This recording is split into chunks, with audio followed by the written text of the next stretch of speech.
Bismillah- Bismillahirrahmanirrahim. Assalamualaikum warahmatullahi wabarakatuh. Teman-teman, kita masuk ke pertemuan kelima ini, pertemuan terakhir ya. Oke, langsung saja di pertemuan terakhir ini kita akan membahas tentang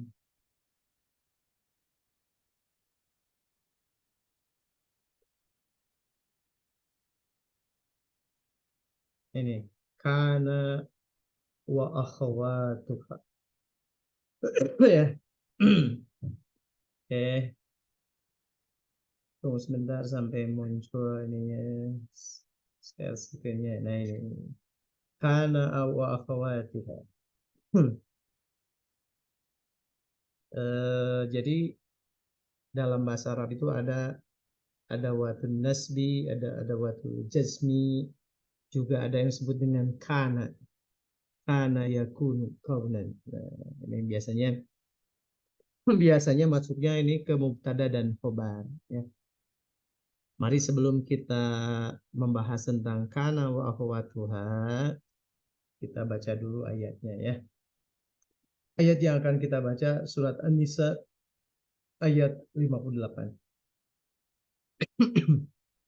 أعوذ بالله من الشيطان الرجيم بسم الله الرحمن الرحيم فإن الله يأمركم أن تؤدوا الأمانات إلى أهلها وإذا حكمتم بين الناس أن تحكموا بالعدل إن الله نعم ما يعظكم به إن الله كان سميعا بصيرا.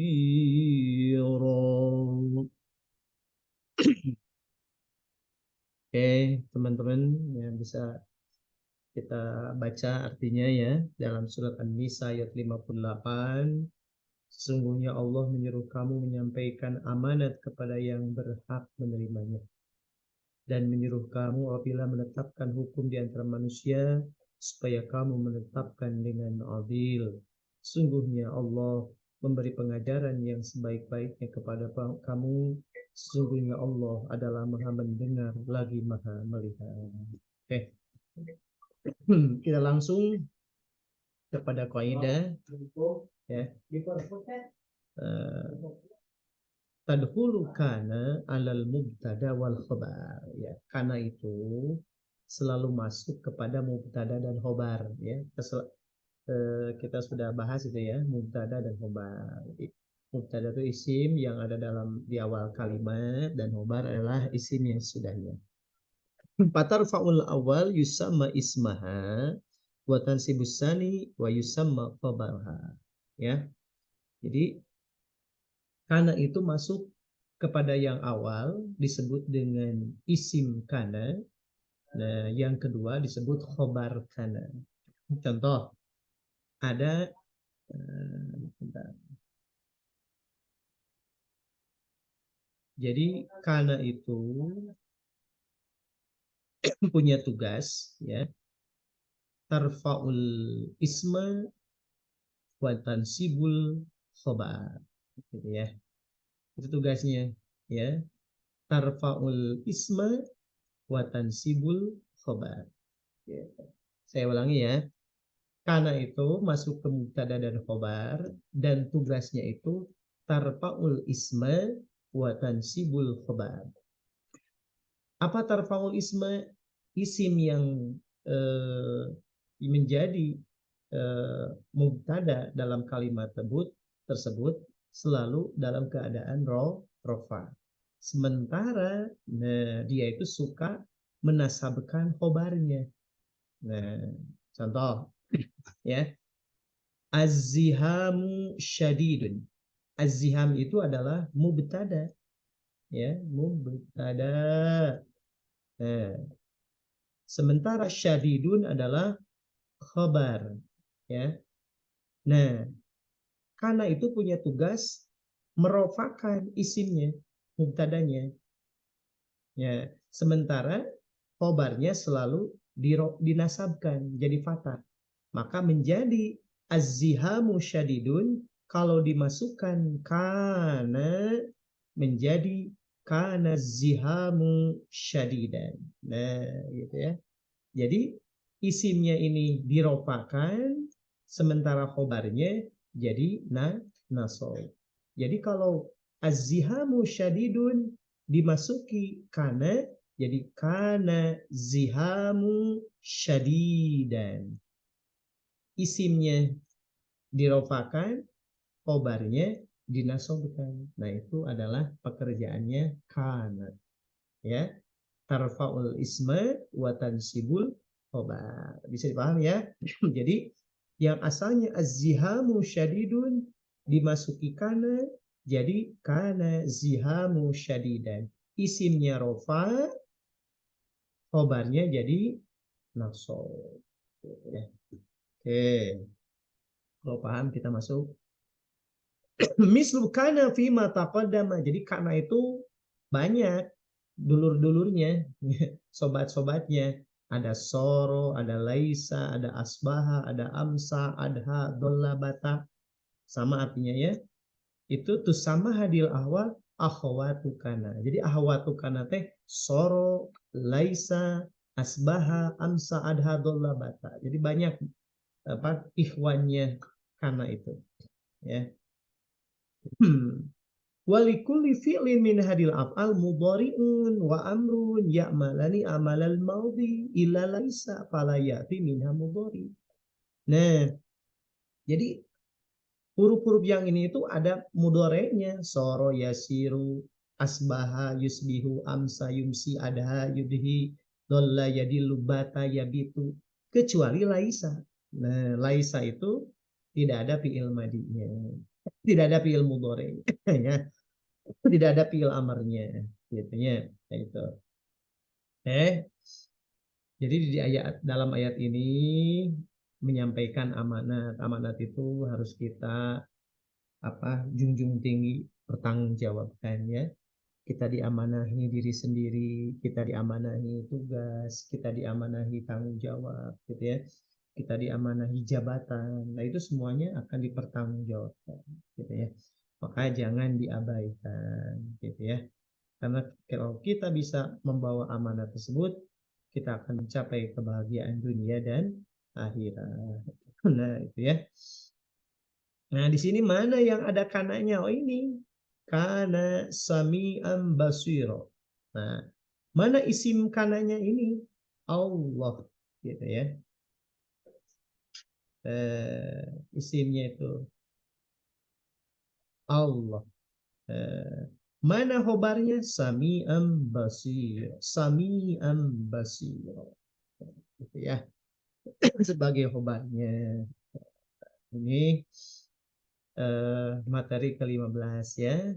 Alhamdulillah selesai juga perkuliahan kita ya. Mohon maaf di pertemuan ke-12, 13, 14 sampai 15 ini kita mengadakannya secara online karena waktu tidak memungkinkan ya. Kemarin saya ada kepentingan, kemudian libur, kemudian saya sakit. Dan minggu ini dari tanggal 7 sampai tanggal 11 saya akan berangkat ke Jakarta. Mohon maaf ya. Juga minta doanya semoga dilancarkan. Ya mungkin untuk semester depan biasanya saya mengajar juga di mata kuliah tasawuf ya. Tapi semester ini kayaknya saya tidak bisa bersama-sama Anda ya. Mohon maaf dan minta doanya. Saya akan kembali untuk berkuliah lagi ya di jenjang S3 di Jakarta di Universitas PTIP Jakarta. Mudah-mudahan diberi kelancaran, diberi kesehatan, dan Anda juga semua saya doakan semoga sukses belajarnya ya. Nanti saya lulus S3, Anda juga nanti lulus S1 gitu ya. Kita saling mengucapkan selamat nanti. Mudah-mudahan saya selesai tepat pada waktunya, Anda juga selesai pada waktunya. Saya doakan semua Semoga sukses ya. Dan setelah selesai S1 nanti kalau ada yang mau berminat ingin apa melamar beasiswa LPDP, insya Allah saya akan terbuka lebar ya. Bila Anda mau bertanya-tanya gitu ya, mau apa istilahnya sharing bagaimana pelaksanaan dan bagaimana step-stepnya. Insya Allah kalau Anda ada keinginan, di situ ada jalan gitu ya. Kalau tidak ada keinginan, tidak ada jalan.